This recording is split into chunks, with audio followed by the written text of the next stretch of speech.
퍼졌으면 그를 부정하다 할지니라. 이는 나병임이니라. 아멘. 한센병은 피부가 나균에 감염되어서 전신에 발진을 일으키는 전염성 병입니다. 이 병은 역사가 아주 오래되었는데요. 오늘날에는 이 발병률이 매우 낮아져서 정복된 병이라고 이제 인정이 됩니다.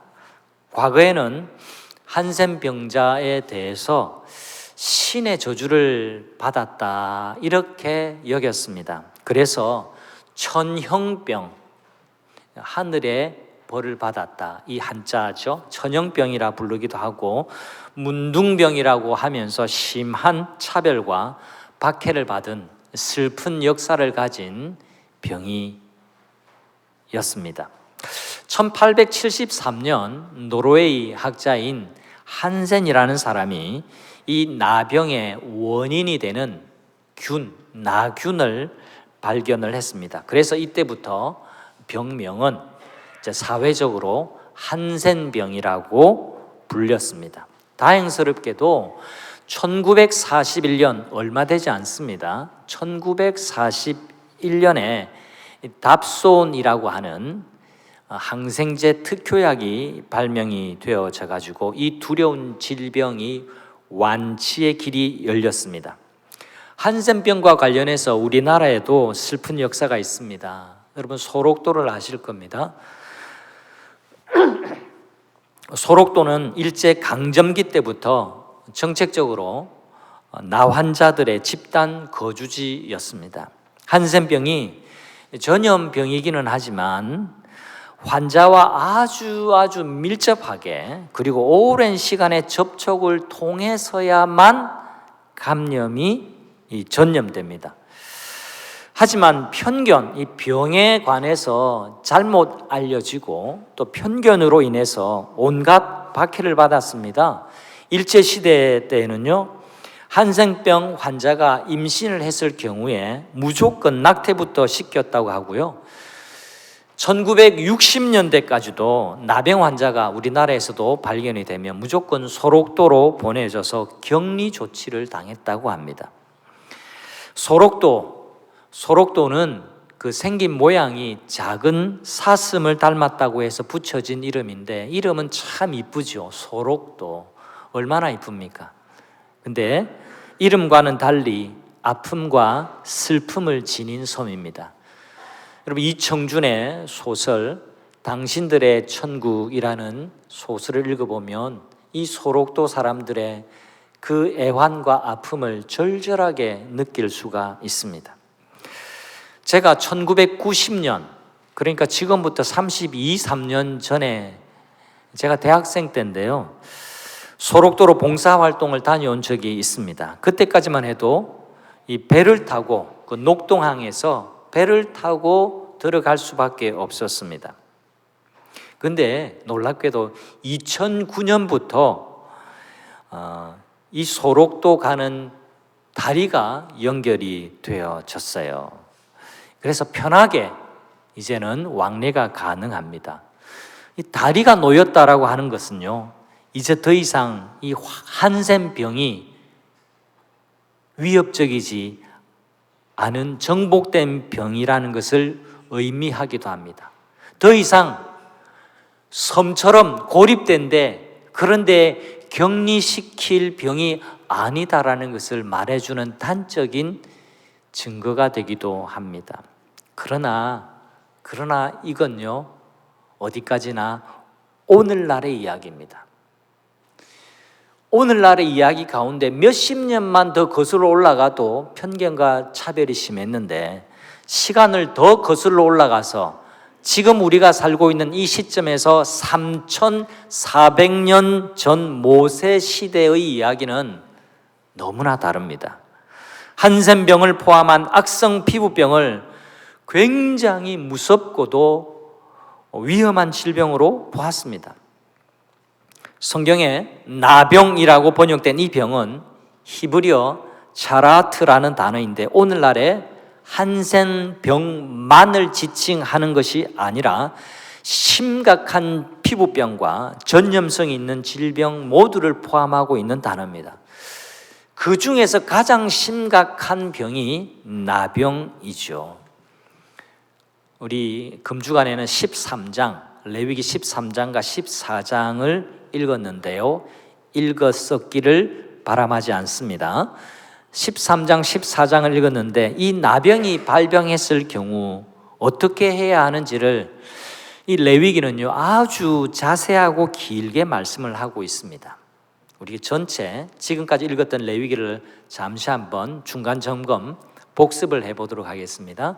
여러분 1장부터 7장까지는 제사법에 관한 이야기입니다. 5가지의 제사를 어떻게 해야 하는지에 관한 제사법 규정이에요. 여러분 제사는 왜 드려야 됩니까? 죄인이 하나님 앞에 어떻게 나아가서 예배, 제사할 수 있는지 그 길을 열어주신 것이 레위기 첫머리입니다. 그리고 8장, 9장, 10장은 지난주 제가 말씀을 증거했는데요. 첫 제사장들의 이야기입니다. 이 제사를 집전하는 제사장을 어떻게 위임식을 할 것인지, 그리고 아론의 첫 제사와 그 아들 제사장들의 첫 번째 제사, 그런데 첫 번째 제사를 드릴 때 다른 불로 드림으로 말미암아 하나님의 징벌을 받았던 이야기를 지난주 다루었고요. 그리고 11장, 12장, 13장, 14장, 15장은 제사법, 첫 제사장들의 이야기, 그 다음에 정결법에 관한 이야기입니다. 자 보세요. 제사만큼 예배만큼 거룩하고 영광스러운 게 어디 있습니까? 이 예배를 오늘날의 제사장인 저와 여러분 모두가 함께 영광스럽게 드리는 겁니다. 근데 예배에는 거룩하고 예배 때는 정결하고, 그러면 다른 날에는 다 내 마음대로 살아도 되는 건가요? 아니라는 겁니다. 저는 여기서도 목사요, 집에서도 목사입니다. 물론 아빠이기는 하지만 제 정체성이 달라지는 것이 아닙니다. 여러분은 여기서도 성도지만 여러분 직장에 가서도 그리스도인이라는 이 정체성은 바뀌어지지 않습니다. 그러니까 이 거룩성은 예배 드리는 성막에서만 제사를 드릴 그 시간대만 지켜야 되는 것이 아니라 우리 존재, 우리 삶 전부가 정결, 하나님께 예배 드리는 자다운 정결함을 지녀야 했습니다. 그래서 11장부터는 먹는 것부터 너희들이 함부로 먹지 말고 이것은 먹을 수 있대, 이것은 먹을 수 없다.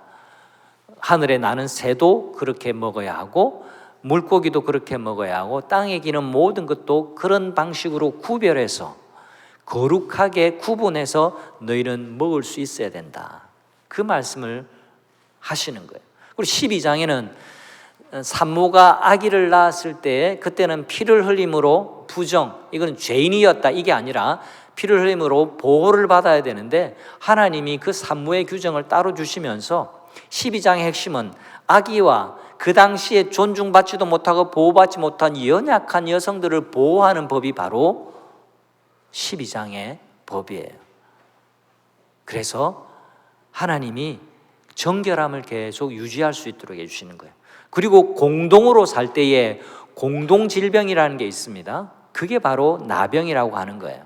이 나병이 공동체 속에 발생했을 때 어떻게 해야 하는지를 상세하게 그리고 규정에 맞춰서 하나님께서 법으로 세워주셨습니다. 그러면 이 나병 말고 다른 병은 치명적이지 않느냐? 물론 다른 병도 있었고 치명적입니다만 나병에 관해서 자세하게 이렇게 말씀하시는 이유는 이 나병이 가져다 주는 그 전염성과 이 악성 피부병이 갖는 공동체 폐해성이 죄가 가져다 주는 나쁜 영향력, 이 죄가 백성들을 어떻게 부정하게 하는지 그걸 가르쳐 주기 위해서 하나님이 신앙적인 면에서 우리는 그렇게 이해할 수 있어요. 그래서 이 나병을 굉장히 중심적으로 다루고 있다는 것을 기억하셔야 됩니다. 자, 11장부터 15장까지의 정결법인데 우리 정결법은 방금 설명드린 대로 의식주, 우리가 먹는 것부터 시작해서 같이 사는 것, 의복, 또 이 집에 관해서도 계속 이렇게 말씀을 주고 있습니다. 우리 일상생활 속에서도 우리는 부정해지면 안 돼요. 일상 속에서도 우리는 거룩을 지켜야 할 하나님의 백성들이라는 것을 기억해야 됩니다. 우리 원심을 보십시오. 작은 것에서부터 그 다음에 조금 넓은 범위, 그 다음에 모든 삶의 영역에서 우리는 하나님의 거룩한 백성이라는 것을 기억하라고 하는 것이 이 법의 중심입니다. 자, 정결법의 핵심 말씀 11장 45절 말씀을 같이 한번 읽어보겠습니다. 같이 읽어보겠습니다. 나는 너희의 하나님이 되려고 너희를 애굽 땅에서 인도하여 낸 여호와라. 내가 거룩하니 너희도 거룩할지어다. 같이 한번 따라해 주십시오. 내가 거룩하니 너희도 거룩하여라. 이게 하나님의 마음이에요. 하나님이 이 백성을 그냥 시간이 남아서 아무 계획도 없이 이 백성을 애굽에서 종살이 하던 이 핍박받는 이 자유 없는 백성을 그냥 끄집어내신 게 아니에요. 출애굽 시키셨을 때는 목적이 있었습니다. 우리를 구원하신 목적이 있다라는 거예요. 그 목적이 뭡니까? 내가 거룩하니 너희도 거룩한 백성으로, 너희를 통해서 하나님이 살아계시다라는 것을 백성들이 알도록 하라라고 하는 것이 하나님의 마음인 겁니다. 그래서 레위기 11장 45절은 레위기 전체의 핵심적인 말씀 중에 하나입니다. 내가 거룩하니, 하나님이 거룩하신 하나님이니까 너희도 또한 거룩해야 한다. 그래서 부정한 자들이 거룩한 자로 바뀌어지도록 제사의 길을 열어주신 겁니다. 하나님께서는 공동생활을 하는 이스라엘 백성들에게 철저하게 주의를 주고 계세요. 나병을 어떻게 진찰하고 어떻게 관리해야 하는지, 또 진찰한 이후에는 어떻게 대처해야 하는지까지도 말씀하고 계십니다. 왜일까요? 왜 이렇게 자세하고 상세하게 다루실까요? 나병이 신앙적인 면에서 죄가 인간에게 미치는 파괴력과도 연관이 있기 때문에 그렇습니다. 하나님은 백성들이 죄와는 분리되고 죄에서 회복되는, 그리고 아픔에서 치유되는 정결한 백성이 되기를 원하셨습니다. 하나님의 백성들이 정결하게 살아가는 데 있어서 누구보다도 제사장의 역할이 컸습니다. 그래서 제사장이라는 단어가 레위기에는 엄청나게 많이 나옵니다. 핵심은 제사장이 진찰을 했다라는 겁니다. 여러분, 오늘 10장 2절 3절을 같이 한번 보실까요? 역시 한 번 더 같이 읽어보도록 하겠습니다. 2절과 3절 읽습니다. 만일 사람이 그의 피부에 무엇이 돋거나 뾰루지가 나거나 색점이 생겨서 그의 피부에 나병 같은 것이 생기거든 그를 곧 제사장 아론에게나 그의 아들 중 한 제사장에게로 데리고 갈 것이요 제사장은 그 피부의 병을 진찰할지니. 네, 이까지만 읽겠습니다. 사람들이 나병으로 의심되는 사람을 제사장에게로 데리고 갑니다. 그러면 제사장은 그 피부의 병을 어떻게 해요? 진찰합니다. 고대 사회에서 나병을 비롯한 악성 피부병은요, 가장 무서운 질병에 속했습니다. 특히나 오늘날과는 비교되지 않을 정도로 의학적인 지식이 없는 그때는 더더구나 이 질병이 무서웠습니다. 그래서 나병에 걸리면 신의 저주를 받았다라고 여겼던 그런 시대였습니다. 그래서 이 나병, 진짜 오늘날 한센병이든지 아니면 악성 피부염이든지 이게 걸렸다고 한다면 최대한 멀리하는 것, 이것이 상책이라고 생각했습니다. 그리고 뿐만 아닙니다. 그들은 이미 신의 저주를 받았기 때문에 공동체에서 단절되고 그리고 심지어 해가 되면 죽이기까지 했습니다. 이랬던 고대 사회에서 하나님의 율법, 하나님의 법령이 이제 세워지는 겁니다. 하나님의 율법의 말씀인 레위기에서는 뭐라고 하는지를 잘 봐야 돼요. 이 관점에서 레위기에서는요, 하나님이 하시는 처방은 달랐습니다. 세상의 법과는 달랐다라는 겁니다. 애굽과 그 주변에 많은 하나님을 알지 못하는, 하나님을 섬기지 않던 이 세상의 법과는 완전히 다른 처방, 완전히 다른 규율을 하나님이 레위기에서 말씀하시는데, 이 관점에서 봐야 되는 겁니다.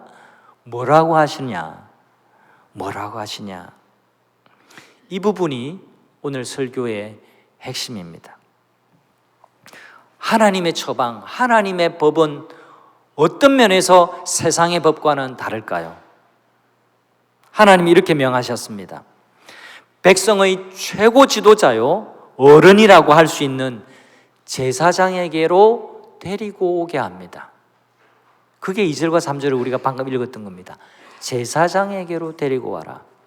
그리고 제사장은 이 환자의 환부를 직접 관찰합니다. 누굴 대리로 보내지 않습니다. 병의 증세를 진찰하려면 어떻게 합니까? 증상이 심한 부위를 직접 자신의 눈으로 가까이서 확인을 해야 됩니다. 세상의 법과는 다르게 이 모든 일을 제사장이 직접 관찰을 하라고 하나님께서 지금 율법의 말씀에서 그렇게 정하고 있는 겁니다. 근데요, 메시아가 그렇듯이 명확하게 구분이 어려운 경우가 있어요. 그러면 7일 후에 제사장은 그 사람을 다시 진찰하라고 되어 있습니다. 여러분 4절 말씀 볼까요? 제사장은 그 환자를 이래 동안 가두어 둘 것이며, 이 가두어 둔다 이 말이 조금 우리에게 오해를 불러일으킬 수 있는데, 뭐 광에 집어넣고 감옥에 보낸다 이게 아니라 그 사람을 7일 동안 가두어 둘 것이요, 이 말은 격리하라는 겁니다. 이제 격리라는 단어가 우리에게 생소하지 않죠. 우리가 코로나 감염이 되면 집에 생활 속에서 그냥 집에서 다른 사람과 분리해서 격리하는 겁니다. 인권이 굉장히 존중이 되는 겁니다. 마음껏 돌아다니지 못하는 것 외에는 여러분 그 사람의 할 수 있는 것 다 할 수 있습니다. 그렇게 7일을 입원시킨 뒤에 어떻게 하느냐? 또 5절로 이어집니다. 5절을 보시면 7일 만에 제사장이 그를 진찰합니다. 진찰 몇 번째입니까? 2번째입니다. 여기서 그 환부가 변하지 아니하고 병색이 피부에 퍼지지 아니하였으면, 이 말은 뭐냐니까 환부가 그대로 있습니다. 아직 환자예요. 근데 이게 퍼지지 않고 악화가 되지 않았으면, 그럴 수도 있고 더 퍼졌을 수도 있잖아요. 근데 퍼지지 않았으면 또 7일을 더 격리시켜 놓고 관찰을 하라고 하는 겁니다. 증상이 있기는 한데 아직도 불분명한 상황이면 그렇게 하라는 겁니다. 그렇게 하면 또 7일 입원 연장을 하게 되는 거예요. 그렇게 2주를 입원한 환자를 찾아갑니다. 누가 찾아갈까요? 누가? 제사장이 찾아갑니다. 제사장이 격리된 그 사람을 찾아가고, 또 제사장이 뭔가 명확하지 않은데 하면 또 기다렸다가 또 제사장이 찾아갑니다. 쉽게 단정해 버리지 않았습니다. 면밀하게 관찰했습니다. 한번 해보고 확실하지 않을 경우 다시 했습니다. 그래도 안 되면 3번을 만나서 진찰을 했어요. 중요한 것은 만났습니다. 세심하게 살폈습니다. 이게 바로 정결법을 세우신 하나님의 마음이에요. 우리가 하나님을 성경을 읽으면서 오해하지 말아야 하는데요, 레위기의 제사 제도는 죄인이 하나님께로 나올 수 있는 길을 열어준 거예요. 우리를 귀찮게 하거나 우리를 괴롭게 하거나 우리를 힘들게 의무를 부과하는 그런 어려운 요구가 아니에요. 하나님 우리에게 구원의 길, 죄가 용서받을 길을 열어주신 것이 레위기의 제사법입니다. 나병을 다루는 부분도 마찬가지입니다. 그 하나님의 법을 세우시는 정신은 흐트러짐이 없어요. 이 나병, 그러면 나병 환자 정말 차별하고 또 나병 환자를 좀 서럽게 만드는 그런 취지가 아니었다라는 그 전제를 가져야만 합니다.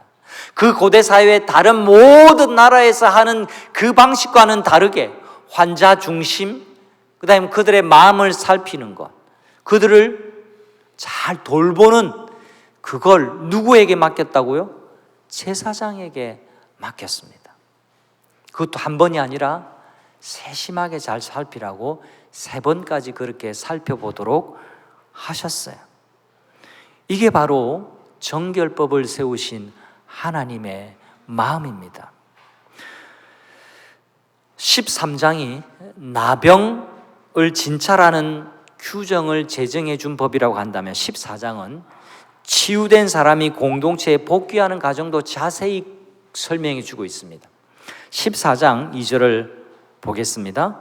나병 환자가 정결하게 되는 날. 자, 13장은 이런 증상이 있는 사람을 제사장에게 데리고 와라. 그 다음에 제사장이 자꾸 찾아가고 하라고 하는 법이라고 한다면 14장은 이제 나았다라고 생각이 들 경우에 이때도 역시 제사장에게로 데리고 오라고 그렇게 말씀합니다. 자, 치유된 사람을 치유되었다라고 생각이 드는 사람을 제사장에게 데리고 갑니다. 제사장이 또 진찰을 해요. 관찰을 합니다. 나았으면 편안하게 돌아오도록 제사장이 돕습니다. 혼자서 하기 어려워요. 여러분, 나 혼자서 이렇게 아니에요. 인도자가 필요한 겁니다. 나병에서 치유된 사람은 언제라도 사회의 일원으로 다시금 받아들일 수 있는 구조와 제도를 만들어주고 있는 것을 지금 보고 있습니다. 이것이 율법의 정신이에요. 이것이 하나님의 마음인 것을 우리가 잊지 말아야 됩니다. 13장, 14장이 계속해서 반복되는 말이 있습니다. 제사장에게 보이라. 제사장은 진찰할지니, 제사장은 진찰할지니, 제사장에게로 데리고 가라. 여러분, 제사장이 누굽니까? 제사장은 하나님의 마음을, 하나님의 명령을 수행 비서처럼 수행하는 하나님이 세우신 사람이에요. 그 사람이 특별하다, 이 관점에서 받아들이지 말고 제사장이 하는 역할이 무엇인지를 잘 봐야 됩니다. 제사장은 하나님을 반영하는 사람이에요. 하나님의 마음을 흘려보내는 사람이에요. 하나님의 세우신 법 정신을 바로 알고 그 법을 잘 풀어내는 사람이 제사장이라는 겁니다.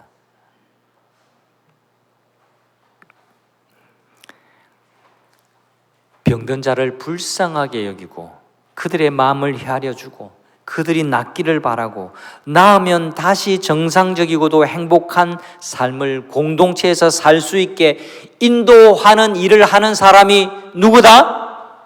제사장이다. 그럼 이 제사장을 보면 누구를 볼 수 있다? 하나님이 보여야 합니다. 이것이 바로 하나님의 마음입니다. 여러분, 구약 시대에도 하나님은요, 병들고 소외된 사람을 내치거나 구분하거나 소외하거나 차별하신 적이 없어요. 이것이 세상의 모든 법을 초월하고 능가하는 놀라우신 하나님의 법이라는 것을 우리가 이해를 해야 됩니다. 더 놀랍게는요, 신약에 와서 이 제사장의 일을 더 완벽하게 행하신 분이 계십니다. 바로 예수 그리스도세요. 예수님은 어떤 분이십니까? 우리의 영원한 대제사장이 되십니다. 영원한 대제사장. 우리가 이것을 잊지 말아야 합니다. 레위기, 모세율법이 주어진 지 1500년이 지났을 때 하나님의 아들이신 예수님이 이 땅에 인간의 몸을 입고 오셨어요. 그때도 나병은 여전히 두려운 질병이었습니다. 저주받은 질병이라고 생각을 했습니다. 레위기에서 제사장은 진찰만 할 수밖에 없었지만 놀랍게도 우리의 영원한 대제사장이 되시는, 율법을 세웠던 그 하나님이 되시는 예수님은 이 저주받은 질병이라고 여겨지고 이 불행한 질병을 치유해 주시는 놀라운 대제사장의 일을 해 주셨습니다. 마가복음에 있는 이야기를 함께 읽겠습니다. 여러분 읽으실 때에 레위기의 내용을 떠올리고 비교를 해보시면 좋겠어요. 마가복음 같이 한번 읽어보겠습니다. 한 나병 환자가 예수께서 와서 꿇어 엎드려 간구하여 이르되 원하시면 저를 깨끗하게 하실 수 있나이다. 예수께서 불쌍히 여기사 손을 내밀어 그에게 대시며 이르시되 내가 원하노니 깨끗함을 받으라 하시니 곧 나병이 그 사람에게서 떠나가고 깨끗하여 진지라. 여러분, 신약은 구약과 이어집니다. 예수님이 활동할 그 당대에 이 구약의 법, 레위기의 법이 이 백성들 속에 있었다라는 것을 기억하시고, 그리고 예수님의 이야기를 읽으시면 좋겠습니다. 당시 나병 환자들은요, 마음대로 길거리를 돌아다닐 수도 없었습니다. 나병 환자들은 낫기 전까지는 바깥, 진영 바깥, 오늘날로 말하면 마을 외곽에 따로 격리되어서 살아야 했습니다. 가족들과도 떨어져야 했습니다. 슬픈 삶을 살아야 했습니다. 그리고 13장 규정에 보면 45절에 보면 이렇게 하라고 레위기는 법을 세워놓았어요. 뭐라고 하냐니까 나병 환자들은 옷을 찢어놓고 살아야 된다. 왜냐하니까 옷만 봐도 아, 나병 환자구나 라는 것을 알 수 있도록. 그리고 피치 못하게 지나갈 때는 윗입술을 이렇게 가리고 나는 부정합니다, 나는 부정해요, 이렇게 외치면서 그렇게 지나가라고 그렇게 규정해 놓고 있습니다. 예수님을 찾아왔던 한 나병 환자가 어떻게 군중 속으로 왔는지는 모르겠습니다.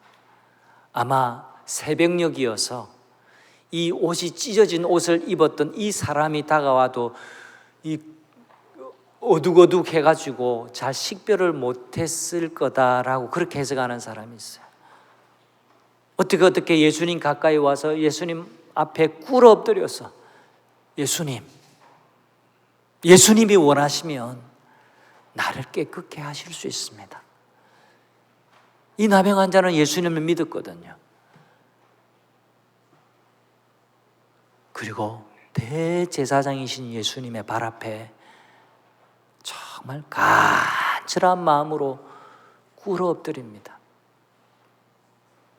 그 다음 예수님의 모습을 우리가 유심히 잘 봐야 됩니다. 예수님이 이 나병 환자에게 손을 뻗어서 그에게 손을 대시며 이렇게 말씀하셨습니다. 내가 원한다. 내가 원하노니 깨끗함을 받으라. 곧 나병이 그에게서 떠나가고 깨끗하여진지라. 성도 여러분, 본문에 나오는 나병 환자가 어떻게 병에 걸렸는지는 알 수 없습니다. 그러나 그에게는 깨끗해지기 원하는 간절한 마음이 있었습니다. 당시 율법과 사회 전통에서 나 환자들과 이 사람 사이에는 거리가 있었습니다. 사람들 틈에 끼일 수도 없었는데 어떻게 그 간절함을 가지고 왔어요?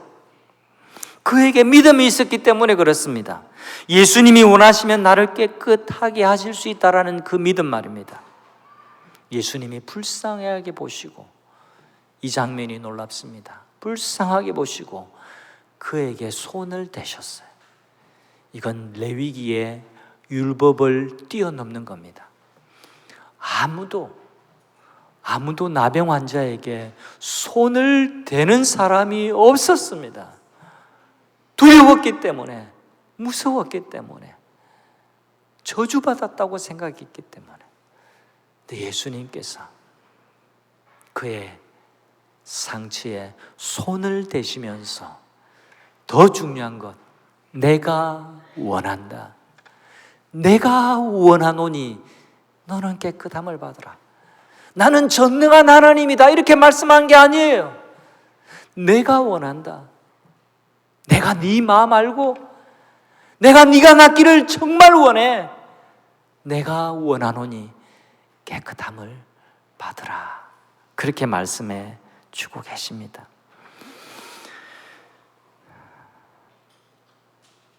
예수님이 원하셨어요.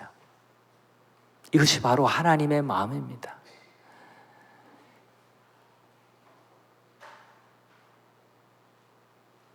나병 환자에게 가까이 하시고 그의 아픔을 보듬고 그를 치유하고 싶어 하시는 하나님의 마음이 레위기의 마음이요, 레위기를 뛰어넘는 율법을 완성하신 우리 주 예수 그리스도 치유의 하나님의 마음인 것을 믿으시기를 바랍니다. 여러분, 오늘 이 예수님의 마음이 우리 마음에, 우리 귓가에 쟁쟁하게 들릴 수 있기를 바랍니다. 내가 원한다. 내가 원한다. 네가 회복되기를 내가 원한다. 네가 깨끗해지기를 내가 원한다. 네가 거룩해지기를 내가 원한다. 네가 회복되기를 내가 원한다. 네 마음이 힘을 얻기를 내가 원한다.